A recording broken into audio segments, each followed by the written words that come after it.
Welcome to Kalvi Nam Kayil, TET paper 1 and 2, English, 6th first term la, unit 1, sea turtles paaka porom. So sea turtles la mottham 7 types irukku. Loggerhead, the olive ridley, the leatherback, the hawksbill, the green sea turtle irukku. இந்த இதுல 7ல இப்ப 5 சொல்லிருக்கோம். இந்த 5 இந்தியால இருக்கு. இது போக extra இருக்குது வந்து flat back ன்னு ஒன்னு இருக்கு. இன்னொன்னு வந்து Kemp's ridley ன்னு இருக்கு. Olive ridley, Kemp's ridley. So மொத்தம் 7 இருக்கு. இப்ப ஃபர்ஸ்ட் மாடியூல்ல ஃபர்ஸ்ட் பார்க்க போறோம். சோ நம்ம மோஸ்ட்லி எல்லாரும் வந்து டார்டாய்ஸ் எங்க பாத்திருப்போம்னா ஜூலயோ இல்ல ரெப்டைல் பார்க்லயோ பாத்திருப்போம். சோ ரெப்டைல்ஸ் மீன்ஸ் ஊர்வன. சோ அதுக்குரிய அந்த பார்க்ல வந்து நம்ம பாத்திருப்போம். நம்ம நிறைய பேர் வந்து என்ன பண்ணிருக்க மாட்டோம்னா இந்த மரைன் ரிலேட்டிவ்ஸ் அதாவது சீ டர்ட்டில் வந்து நம்ம பாத்திருக்க மாட்டோம். மரைன்னா கடல் சார்ந்த. சோ இந்த கடல்ல வாழ்ற இந்த ரெப்டைல்ஸ் என்ன பண்ணோம் அப்படின்னா என்டையர் லைஃபையுமே அது வந்து அந்த கடலுக்குள்ளே தான் வாழும். 7 டைப்ஸ் இருக்கு. 7 ஸ்பீசியஸ் வந்து மரைன் சீ டர்ட்டில் அதாவது மரைனா சீ டர்ட்டில் இருக்கு இந்த வேர்ல்டுல. அதுல 5 வந்து இந்திய கடற்கரை பகுதிகளில் இருக்குன்னு சொல்லியிருக்காங்க. அதுல என்னென்ன கொடுத்திருக்காங்க? Olive, hawksbill, green sea, loggerhead and leatherback. இந்த 5 தான் இருக்கு. இத கம்பேர் பண்ணக்குள்ள ரொம்ப சின்னது அப்படின்னா ஆலிவ் ரிட்லி 35 kg இருக்கும். அது ஃபுல்லா வளர்ந்ததுக்கு அப்புறம். சோ ரொம்ப ஸ்மால், ரொம்ப சின்னதுன்றது ஆலிவ் ரிட்லி. அது என்ன இருக்கும் அப்படின்னா 35 கிலோ இருக்கும். ரொம்ப பெருசு அப்படின்னா லெதர்பேக். லெதர்பேக் வளர்ந்ததுக்கு அப்புறம் எவ்வளவு இருக்கும் அப்படின்னா அதோட லென்த் வந்து 2.2 மீட்டர், வெயிட் வந்து 700 கிலோ. சோ இது வந்து 35 kg, இது வந்து 700 kg. இதோட லென்த் வந்து 2.2 மீட்டர். சீ டர்ட்டில்ஸ் வந்து அதோட லைஃப் ஃபுல்லாவே கடலுக்குள்ளதான் இருக்கும், ஓஷன்ஸ்ல தான் இருக்கும், பெருங்கடல்கள்ல தான் இருக்கும். பட் அது லேண்டுக்கும் அதுக்கும் என்ன கனெக்டிவிட்டி அப்படின்னா அது அந்த முட்டையிடுறதுக்காக மட்டும்தான் அது வந்து கடற்கரைக்கு வரும். Come also to lay eggs. So முட்டையிடுறதுக்கு மட்டும்தான் அது வரும். இப்ப மற்ற நாளுமே வந்து ரொம்ப ரேர் ஆயிருச்சு. ஆலிவ் ரிட்லி மட்டும் இன்னும் நம்மளோட இதுல வந்து அதிகமா இருக்கு. அதுல வந்து நிறைய அந்த கடற்கரை சார்ந்த பகுதிகளில் நம்ம இதை பார்க்கலாம் அப்படின்னு சொல்லியிருக்காங்க. ஃபர்ஸ்ட் செக்ஷன்ல சம் ஒன் வேர்ட்ஸ் இருக்கு. Turtles are different from tortoise. ஆமா, டார்டாய்ஸோட டர்ட்டில் வந்து டிஃபரா இருக்கும். Turtles are sea animals. Yes, இது எல்லாமே கடல்வாழ் விலங்குகள். Reptile. There are 7 kinds of sea turtles in the world. உலகத்துல 7 இருக்கு. சரி, sea turtles are very small. கிடையாது, so big. அதனாலதான் இங்க ராங் கொடுத்திருக்கோம். Turtles come ashore to lay eggs. முட்டையிறதுக்காக தான் வந்து கடற்கரைக்கு வரும். சரி. Sea turtles come to rest in and land. Rest எடுக்கிறதுக்காக லேண்டுக்கு வரும் அப்படின்னு கொடுத்திருக்காங்க. கிடையாது. Olive ridleys are the only sea turtles seen on Indian shores.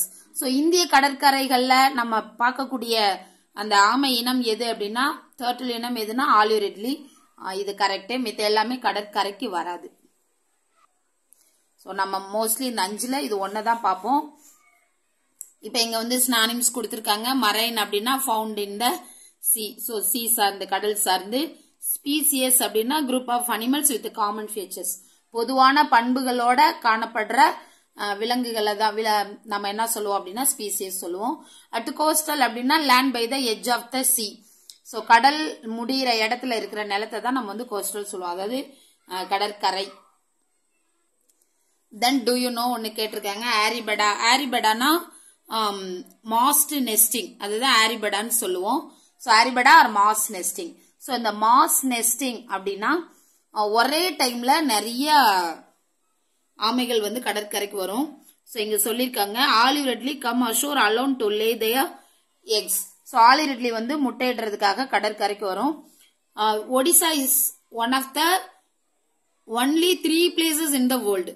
So அந்த மாதிரி வர்றதுல ஒடிசாவும் ஒரு இடம். ஒடிசா கடற்கரை வேர்ல்டுல இருக்க 3 இடங்கள்ல இந்த மாஸ் நெஸ்டிங் நடைபெற இடத்துல ஒன்னு வந்து ஒடிசா. மொத்தம் 3, அதுல ஒன்னு வந்து ஒடிசா. அதாவது இந்த மாஸ் நெஸ்டிங்னா என்ன அப்படின்னா on certain nights during the nesting season, இனப்பெருக்க காலத்துல thousands of female turtles, ஆயிரக்கணக்கான பெண் ஆமைகள் என்ன பண்ணும் அப்படின்னா கடற்கரைக்கு மொத்தமா அப்படியே வரும். சோ அங்க ஒரு பர்டிகுலர் பீச்சஸ்ல மட்டும்தான். சோ அதுல ஒடிஷா பீச், மொத்தமே 3 இடம் வேர்ல்டுல, அதுல ஒடிஷா பீச் ஒன்னு இருக்கு இந்தியாவுல. இதுதான் ஆரிபடான்வாங்க. சோ ஆரிபடானா மாஸ் நெஸ்டிங் அர்த்தம். அடுத்து செக்ஷன் 2க்குள்ள வந்துட்டோம். Between the month January and March, so January to மார்ச்சுக்குள்ள இந்த ஃபீமேல் ஆலிவ் ரெட்லீஸ் என்ன பண்ணும் அப்படின்னா கடற்கரைக்கு முட்டையிடுறதுக்காக வரும். அதோட ஃப்ரண்ட் ஃபிளிப்பர்ஸ் அதை வச்சுதான் அது வரணும். பட் அது தண்ணிக்குள்ள அது நீந்துறதுக்கு ஈஸியா இருக்கும். ஆனா லேண்ட்ல அது வந்து பாசிபிள் கிடையாது. ஸோ ரொம்ப கஷ்டப்பட்டு தான் அது என்ன பண்ணும் அப்படின்னா வரும். ஸோ அதோட எஃபர்ட் தான், அதோட ஃபோர்ஸ் மூலமா கஷ்டப்பட்டு, ஸோ இந்த லேப்ரிஸ்னா ரொம்ப கஷ்டப்பட்டு வரும்னு அர்த்தம். அது ஒரு இடத்த சூஸ் பண்ணோம்.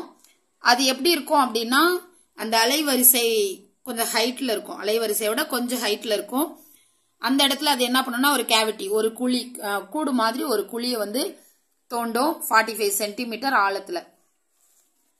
கிட்டத்தட்ட 100 முட்டை இடும்னு சொல்லியிருக்காங்க ஒரு ஆமை. அந்த ஒவ்வொரு முட்டையோட அளவும் நம்ம டேபிள் டென்னிஸ் பால் அளவுக்கு இருக்கும்னு சொல்லியிருக்காங்க. அடுத்து முட்டையிட்டதுக்கு அப்புறம் அது என்ன பண்ணும்னா மண்ணை வச்சு அந்த பிளிப்பர்ஸ் வச்சு அதோட முன் இறகு அந்த கை மாதிரி இருக்கிறத வச்சு மூடி வச்சுட்டு போயிடும். மறுபடியும் அது கடலுக்குள்ளே போயிடும். அந்த எக்ஸ் எல்லாம் அங்க வந்து இன்குபேட்டர்னாலே நம்மளுக்கு தெரியும் ஹீட் மெயின்டைன் பண்றது. ஸோ அது ஒரு இன்குபேட்டா அங்க வந்து அந்த குழி வந்து செயல்படும். அந்த சூரிய வெளிச்சம் பட்டு சூடாகி அதுதான் அடைக்காத்தல். ஆனா அதுக்கப்புறம் என்ன நடக்கும் அப்படின்னா லோக்கல் பீப்புள் வந்து அந்த இதை ஃபாலோ பண்ணிட்டு வந்து அந்த நெஸ்ட்ல இருக்கிற அந்த எக் எல்லாம் வந்து எடுப்பாங்க. ஜாக்கிள்ஸ் கழுதைப்புலி வரும், டொமஸ்டிக் டாக்ஸ் வீட்டு நாய்கள் வரும், அடுத்து பிக்ஸ், இது எல்லாமே வந்து எடுப்பாங்க. அந்த முட்டை இட்டுட்டு போனா அந்த ஸ்மெல் வச்சுதான் அவங்க வந்து கண்டுபிடிச்சு அந்த இடத்துல வந்து இவங்க எல்லாருமே எடுப்பாங்க.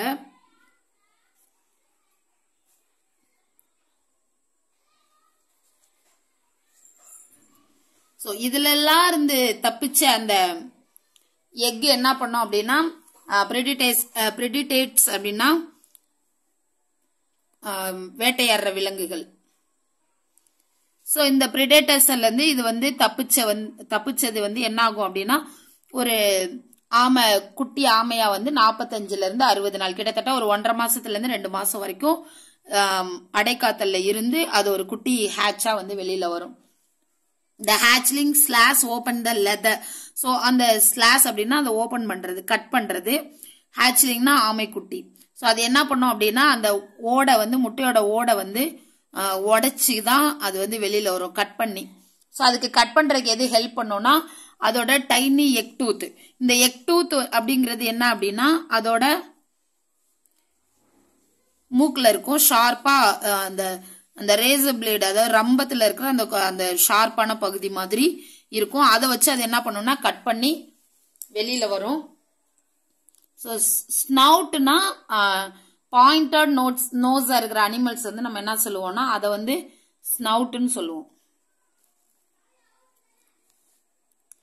தென் அதுக்கப்புறம் அது என்ன பண்ணும்னா அதுவாவே அந்த குழிக்குள்ள இருந்து வெளியில வரும். வெளியில தரைப்பகுதிக்கு வந்ததுக்கு அப்புறம் அங்க இருந்து மறுபடியும் தண்ணிக்குள்ள போறதுக்கு வேகமா போகும். ஸோ இங்க க்ளோசரி என்ன கொடுத்திருக்காங்கன்னா பிளிப்பர்ஸ்னா என்ன அப்படின்னா ஸ்விம் பண்றதுக்கு ஆமைக்கு உதவுற அந்த முன்கை பகுதி மாதிரி இருக்கிறது. ஹால் அப்படின்னா புல் வித் ஃபோர்ஸ். ஸோ அதோட ஃபோர்ஸ்னால அது வந்து அந்த இதுக்கு வரும் முட்டையிடுற இடத்துக்கு. லேபரேசில்னா வித் கிரேட் எஃபர்ட், ரொம்ப கஷ்டப்பட்டு அது வந்து எஃபர்ட் போட்டு வரும். கேவிட்டி அப்படின்னா ஹாலோ ஸ்பேஸ்னா வெற்றிடமான அந்த குழியை தான் சொல்றாங்க. ஸோ பள்ளம். அடுத்து கேமோஃபிளைக் அப்படின்னா கேமோஃபிளைஜ்னா ஹைட் ஆர் டிஸ்கியூஸ் சம்திங். ஸோ சில விஷயத்த வந்து மறைச்சு வைக்கிறது,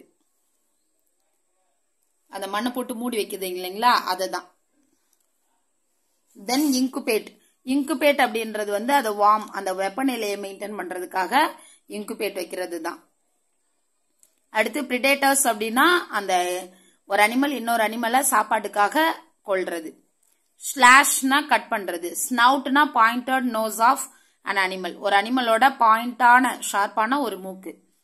எமர்ஜ்னா கம் அவுட், அதுவாவே வெளியில வந்து அந்த குழியை விட்டு வெளியில மேல மண்ணோட பரப்புக்கு வரும், அதுதான் எமர்ஜ். தென் இங்க choose right or wrong.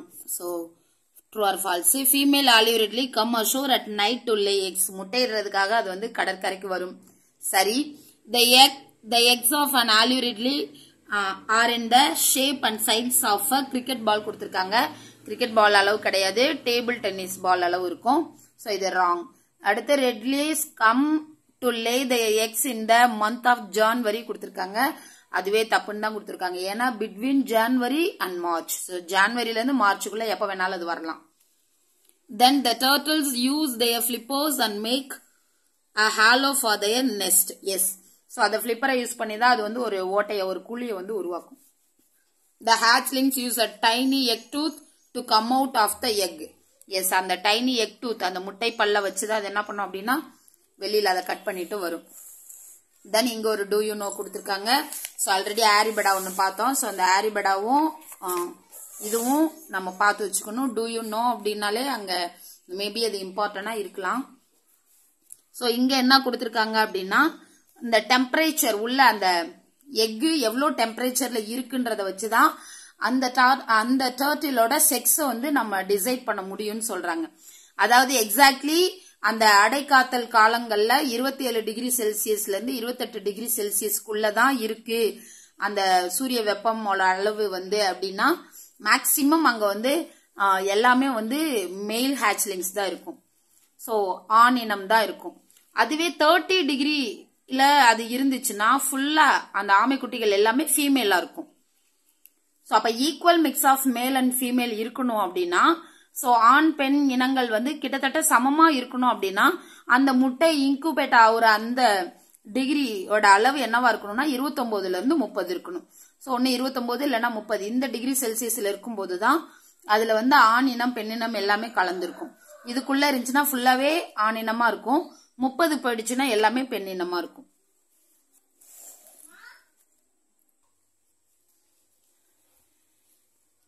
Then third session, many of these அந்த tiny hatchlings என்ன பண்ணோம் அப்படின்னா 20 grams விட கம்மியா தான் இருக்கும் அதோட வெயிட். ஸோ அதனால ஃபாஸ்டா அதால என்ன பண்ண முடியாது அப்படின்னா கடலை அடைய முடியாது. ஸோ அதனால வேகமா அது வரும் தான். ஆனா இடையில வந்து வேட்டையாடுபவர்கள் யார் அப்படின்னா கிராப், நண்டு, பேர்ட்ஸ் இதெல்லாம் வந்து என்ன பண்ணும்னா அது கடலுக்குள்ள போறதுக்குள்ள அதை கொத்தி பிடிச்சி சாப்பிட ஆரம்பிச்சிடும். இந்த மாதிரி நிறைய போனதுக்கு அப்புறம் முடிஞ்ச அளவுக்கு நிறைய தண்ணிக்குள்ள போயிடும். தண்ணிக்குள்ள போயும் சில நாட்கள் வந்து அது வந்து உயிரோட இருக்கிறது கஷ்டம்தான். இத வந்து சயின்டிஸ்ட் என்ன சொல்லியிருக்காங்கன்னா அவங்க ஒரு எஸ்டிமேட் சொல்லியிருக்காங்க.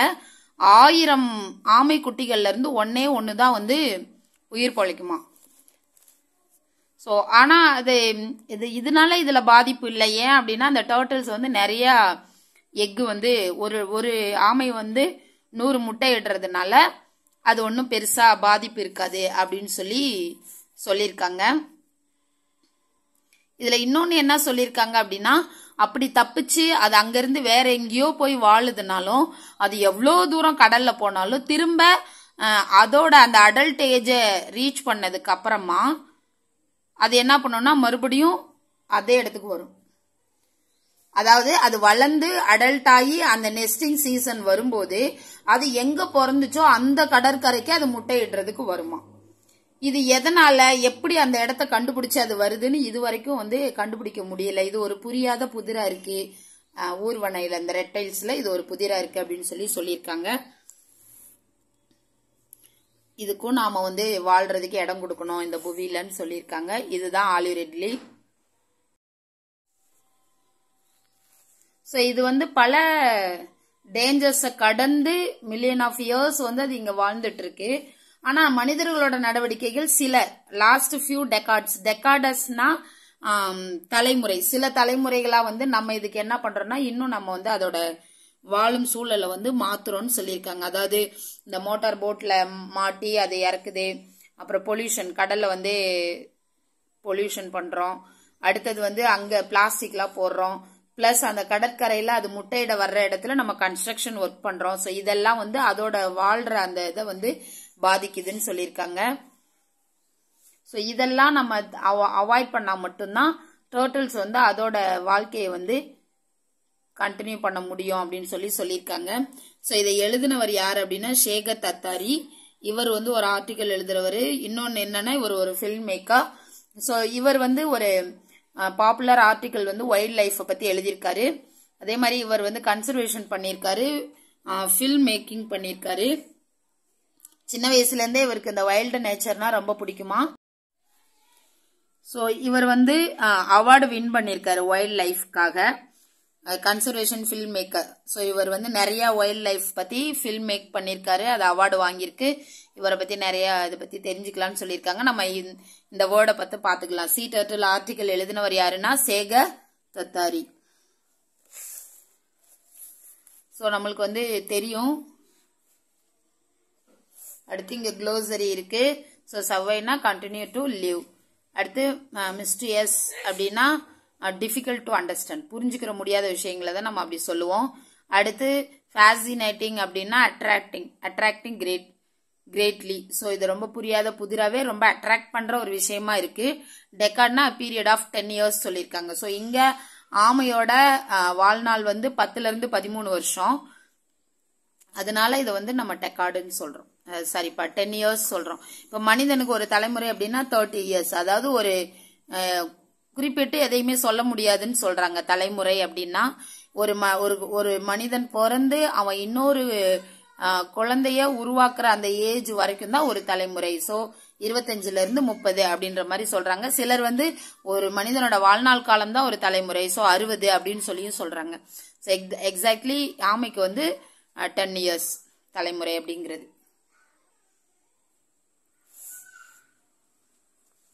சீ டர்ட்டில் தான் 13 வருஷம். நம்ம நிலத்துல லேண்ட்ல வாழ்ற அந்த டாட்டாய்ஸ்க்கு வந்து அதோட ஏஜ் 150. அடுத்து இதுல இருக்க சூஸ் த பெஸ்ட். ஸோ நம்ம எப்பவுமே புக் பேக் கொஞ்சம் நல்லா படிச்சு வச்சுக்கணும். ஏன்னா புக் பேக்கை அப்படியே கேட்டுருவாங்க. The days is a biological relative of tortoise sea turtle. அடுத்து India's coastal water we can see pieces of sea turtles நம்ம பார்க்க முடியும். Then sea turtles come to the shore to lay eggs, முட்டையிறதுக்காக வரும். Then it is a problem for sea turtles to come ashore because dash. So they find it difficult to walk on the sand. So அது வந்து அப்படி கடற்கரைக்கு வரும்போது அது எது கஷ்டமா இருக்கும் அப்படின்னா அந்த மணல்ல அது வர்றதுதான் கஷ்டமா இருக்கும். A turtle's flippers help it to dash. So flippers ஓட ஹெல்ப் என்ன அப்படின்னா ஸ்விம் பண்றதுக்கு ஹெல்ப் பண்ணும். அடுத்து sea turtle camouflage its nest by tossing sand and it to incubate eggs in the warmth of sun. So அது ஏன் வந்து அந்த முட்டை இட்டுட்டு அதுக்கு மேல மண்ணை போட்டு மூடி வைக்குது அப்படின்னா அது வந்து அதோட ஹீட்டை மெயின்டைன் பண்றதுக்காக. தென் இங்க வந்து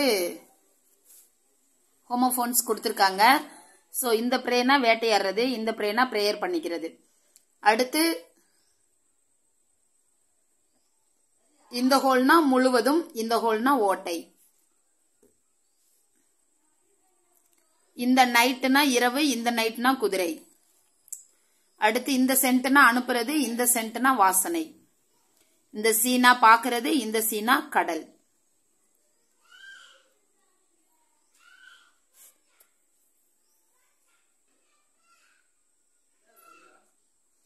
இது ஒரு கிராமர் ஐட்டம்.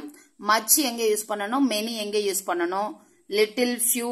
இப்ப மச் அப்படிங்கிறது அன்கவுண்டபிள், மெனிங்கிறது கவுண்டபிள். சோ அன்கவுண்டபிள் வேர்டு வரும்போது நம்ம மச் யூஸ் பண்ணிக்கலாம். கவுண்டபிள் என்றது மாதிரி இருக்கும்போது நம்ம என்ன சொல்லலாம்னா மெனி சொல்லலாம். அடுத்து அதே மாதிரிதான் லிட்டில் அப்படிங்கிறது வந்து அன்கவுண்டபிள், ஃபியூ அப்படிங்கிறது கவுண்டபிள். சோ என்றது மாதிரி, அதாவது எண்ணிக்கையில நிறைய இருந்தாலும் நம்ம அதை 1, 2ன்னு எண்ண முடியும். இப்ப ஸ்டார்ஸ் நிறைய இருக்கு, எண்ண முடியாத அளவுக்கு நிறைய இருந்தாலும் அது தனித்தனியா நம்மளுக்கு தெரியும். சோ அந்த மாதிரி இருக்கிறத நம்ம மெனி சொல்லணும். எண்ண முடியாம, அதாவது மொத்தமா பிரிக்கவே முடியாம இருக்கிறத வந்து நம்ம வந்து மச், ஃபியூ, லிட்டில், மச் அப்படின்னு சொல்லணும். அடுத்து எவ்ரி ஈச். இது ரெண்டுக்கு டிஃபர் என்னன்னா each refers to individual object, every வந்து குரூப் ஆஃப் ஆப்ஜெக்ட். ஸோ ரெண்டுமே ஒன்னதான் குறிக்கும். ஆனா இப்போ இது குரூப் அப்படின்னா எப்படி சொல்றது, ஒரு குரூப்ல stand up every one from the group அப்படின்னா அந்த குரூப்ல இருக்க ஒவ்வொருத்தரும் ஏஞ்சி நில்லுங்க அப்படின்னு அர்த்தம். அடுத்து ஈச் அப்படின்னா தனித்தனியா. இப்போ டெஸ்ட், இப்ப பாருங்க டெஸ்ட் 20 கொஸ்டின்ஸ். ஸோ எல்லா டெஸ்ட்டுமே அந்த டெஸ்ட் எல்லாமே மொத்தம் சேர்ந்து இருக்காது, ஒரு டெஸ்ட்டும் தனித்தனியா தான் இருக்கும். அந்த ஒவ்வொரு டெஸ்ட் கூடிய லிமிடேஷன் தான் இங்க கொடுத்திருக்காங்க. மொத்தமா இருக்கிறதுல ஒன்ன சொல்றது வந்து எவ்ரி, தனித்தனியா நிறைய இருக்கு அத சொல்றது வந்து ஈச், அவ்வளவுதான். அடுத்து எனி சம். சோ அதாவது பாசிட்டிவா சொல்லும் போது சம் சொல்லணும். இருக்கா அப்படின்னு கேட்டோம்னா சம், இல்லையா அப்படின்னு கேட்டா எனி, அவ்வளவுதான். வேற எதுவுமே பெருசாலாம் இல்ல. இருக்கான்னு நமக்கு ஒரு கடையில கேக்குறோம், இருக்கா அப்படின்னு கேட்டோம்னா அங்க சம் சொல்லணும், இல்லையா அப்படின்னு கேட்டோம்னா எனி யூஸ் பண்ணணும், அவ்வளவுதான் வித்தியாசம். சோ பாசிட்டிவ்னா சம், நெகட்டிவ்னா எனி. சோ இன்னும் சரியா சொல்லணும்னா கொஸ்டின்ஸ்க்கும் நம்ம யூஸ் பண்ணலாம். சோ கொஸ்டின் அண்ட் நெகட்டிவ் வந்து எனி, பாசிட்டிவ் வந்து சம். அடுத்து இங்க சப்ஜெக்ட் ப்ரெடிகேட் கொடுத்திருக்காங்க. சோ சப்ஜெக்ட் அப்படின்னா அது ஒரு நவுனா இருக்கலாம், இல்லைன்னா பிளேஸ் ஆஃப் நவுன். சோ ஒரு வேர்டு, அந்த வேர்டு சப்ஜெக்டா இருக்கலாம், அதாவது நவுன் ஒரு பெயரா இருக்கலாம், இல்ல பெயருக்கு பதிலா இருக்கிற ஒரு இதா இருக்கலாம், அதாவது pronoun. So noun R pronoun வந்து சப்ஜெக்ட், மீத இருக்கிற வேர்பும் ஆப்ஜெக்டும் ப்ரெடிகேட், அவ்வளவுதான். அடுத்து நம்ம அந்த பாடத்துல இருந்து இங்க மேட்ச் பண்ணிருக்கோம். sea turtles come ashore to lay eggs, hatchlings cut open the leathery egg shell. A turtle uses its front flippers to swim. Many factors threaten the survival of sea turtles. So இதுதான் match. Then what's the difference between tortoise and turtle கொடுத்திருக்காங்க. So இதுல similarities என்ன, differences என்னன்னு கேட்டிருக்காங்க. So இதுல வந்து டார்டாய்ஸும் reptile family தான், டர்ட்டிலும் reptile, ரெண்டுமே ஊர்வன தான். ஆனா இது வந்து லேண்ட் அனிமல், இது வந்து C animal. Has long life. Tortoise வந்து 150 இயர்ஸ் வரைக்கும் இருக்கும், so long life. C turtle வந்து 10 to 13 தான், சோ மெனி இயர்ஸ் தான் இருக்கும். அடுத்து இது டைனி ஃபீட் டு வாக். இதோட பாதங்கள் எதுக்கு பயன்படுது அப்படின்னா நடக்கிறதுக்கு பயன்படுது. இது பிளிப்பர்ஸ் எதுக்கு யூஸ் ஆகுதுன்னா ஸ்விம் பண்றதுக்கு யூஸ் ஆகுது. இது வந்து grasses, weeds, flowers. Weeds means அந்த பூண்டு செடின்னு சொல்லுவோம்ல, தேவையில்லாத களை செடிகள், அந்த இதெல்லாம் வந்து சாப்பிடும். இது வந்து இன்செக்ட்ஸ் அண்ட் பக்ஸ், இதோட ஃபுட். சோ இப்ப இதுல சிமிலாரிட்டிஸ் என்னன்னா இதுவும் ரெப்டைல், இதுவும் ரெப்டைல். இதோட டிஃபரன்சஸ் தான் நிறைய இருக்கும். இது லேண்ட், இது சி, இது லாங் லைஃப், இது ஷார்ட் லைஃப். இது வாக் பண்றதுக்கு யூஸ் ஆகும். இதுல ஃபீட் இருக்கும், இதுல பிளிப்பர்ஸ் இருக்கும். இது ஈட்டிங் வந்து டிஃப்ரெண்டா தான் இருக்கு. சோ இது எல்லாமே டிஃப்ரெண்ட். அடுத்தது போம் த crocodile இருக்கு. சோ இந்த crocodile போம் வந்து நம்ம பாத்துக்கலாம். இதுல இம்பார்ட்டன்ட் சொல்லணும்னா இது வந்து the death அப்படிங்கிறது டஸ் அப்படிங்கிறதுக்கு பதிலா தான் டெத் அப்படிங்கிற வேர்டு. அதாவது இது ஓல்டு இங்கிலீஷ் சொல்றாங்க, இப்பதான் டஸ்ங்கிற வேர்டு பயன்படுத்துறோம். முன்னாடி வந்து டஸ்க்கு பதிலா இந்த வேர்டு தான் இருந்துச்சா, இந்த வேர்டை எடுத்துட்டு தான் இப்ப நம்ம டஸ்ன்னு மாத்திருக்கோம் அப்படின்னு சொல்லி சொல்றாங்க. சோ இங்க வந்து ஒரு crocodile. முதல்ல இதோட ஆத்தர் சொல்லிடுவோம். ஆத்தர் யார் அப்படின்னா Lewis Carroll. So Lewis Carroll வந்து ஒரு இங்கிலீஷ் ரைட்டர். இவரோட புக், ஃபேமஸான புக் வந்து ஆலிஸ் இன் வண்டர்லேண்ட். இதுல இருந்து தான் இந்த போம் எடுத்திருக்கோம்னு சொல்லியிருக்காங்க. சோ லிட்டில் crocodile, அது அதோட ஃபுட், அது எப்படி சாப்பாடு சாப்பிடும் அதை பத்தி தான் இங்க பேசுறாங்க. So improve his shining tail. So அது வந்து அதோட டெய்ல வந்து இம்ப்ரூவ் பண்ணுது. இம்ப்ரூவ் மீன்ஸ் முன்னாடி இருந்ததை விட இப்ப கொஞ்சம் பெட்டரா மாறுறதா இம்ப்ரூவ். தென் அதோட டெய்ல் வந்து எதை மாதிரி இருக்கான், நைல் நதி மாதிரி இருக்கான். சோ நைல் ரிவர் எங்க இருக்கும்னா ஆப்பிரிக்கா, எகிப்துல இருக்கும். So on every golden scale, ஸ்கேல்னா அதுக்கு மேல இருக்கு, அந்த செதுல தான் நம்ம ஸ்கேல் சொல்லுவோம். அடுத்து பாக்குறதுக்கு எவ்வளோ அது சிரிக்குது, எவ்வளவு மகிழ்ச்சியா சிரிக்குது. சோ கிரின் அப்படின்னா சிரிப்பு. அடுத்து அதோட கிளாஸ்னா, கிளாஸ் மீன்ஸ் நகங்களை வந்து அழகா பரப்பி வச்சுட்டு இருக்கோம். அடுத்து அதோட வாய் எப்படி இருக்கும் அப்படின்னா அந்த தாடையை திறந்து ஸ்மைல் பண்ணிட்டு இருக்கோம். குட்டி குட்டி ஃபிஷஸ் எல்லாம் வந்து விளையாடுறது மாதிரி. ஸோ ஆக்சுவலா இங்க ஃபிஷஸ் கொடுத்துருக்காங்க. ஃபிஷ்ஷோட ப்ளூரல் ஃபார்மும் ஃபிஷ் தான். தென் இங்க வந்து டு யூ நோல கொடுத்துருக்காங்க. இங்க க்ளோசரி வந்து டத் அப்படிங்கிறது டஸ். டஸ்ஸோட ஓல்டு ஃபார்ம் தான் டத். இம்ப்ரூவ்ங்கிறது பெட்டர். முன்னாடி கூட இப்ப கொஞ்சம் பெட்டரா வருது. சியர் அப்படின்னா ஹாப்பி. ஸோ இதை சீர்ஃபுல் சொல்லக்கூடாது, சியர்ஃபுல் தான் சொல்லணும். ஏன்னா லாங் ஈக்கு அடுத்து இரு இருக்குன்னா அதை ஈயா அப்படின்னு தான் சொல்லணும். So cheerful. அடுத்து ஜென்ட்லி. ஜென்ட்லினா சாஃப்டா, மைல்டா. ஸோ இங்க ஒன்னு கொடுத்துருக்காங்க டூ யூ நோ. ஸோ நம்ம மோஸ்ட்லி இந்த டூ யூ நோவும் புக் பேக்கும் கொஞ்சம் நல்லா பார்த்து வச்சுக்கணும். இங்க என்ன இருக்குன்னா இந்த மெட்ராஸ் crocodile பேங்க். ஸோ சென்னையில இருக்க முதலை பண்ணை. அது என்ன அப்படின்னா one of the largest reptile zoos கொடுத்துருக்காங்க. ஸோ மிகப்பெரிய ஊர்வனக்குரிய அந்த மிருகக்காட்சி சாலை மாதிரி. இது ஒரு good shelter for native wildlife. Nesting beach for olive turtles. So இது மட்டும் இல்ல, அதே மாதிரி அந்த நெஸ்டிங் பீச் மீன்ஸ் அந்த ஆமைகள் வந்து முட்டையிட்டு அந்த குட்டி வர்ற அந்த இடம் தான். ஸோ ஆலிவ் ரெட்லிக்கு இது ரெண்டுமே எங்க இருக்குன்னா சென்னையில இருக்கு. crocodile பேங்க் வேர்ல்டுல இருக்கிற லார்ஜஸ்ட் ரெப்டைல் ஜூஸ்ல இதுவும் ஒண்ணு. அதே மாதிரி அங்க அந்த நெஸ்டிங் பீச்சாவும் இருக்கு. எதுக்கு அப்படின்னா ஆலிவ் ரெட்லிக்கு. இது எங்க இருக்கு அப்படின்னா ஈஸ்ட் கோஸ்ட் ரோட்ல அந்த கோவளம் பீச் பக்கத்துல சென்னையில இருக்குன்னு சொல்லியிருக்காங்க. ஸோ மேற்கு கடற்கரை சாலையில அந்த கோவளம் பீச் பக்கத்துல சென்னை கோவளம் பீச்ல இந்த மெட்ராஸ் crocodile பேங்க் இருக்கு அப்படின்னு சொல்லியிருக்காங்க. அடுத்தது சப்ளிமெண்டரி. சப்ளிமெண்டரியில த ஃப்ரெண்ட்ஷிப் அப்படிங்கிற ஒரு ஸ்டோரி இருக்கு.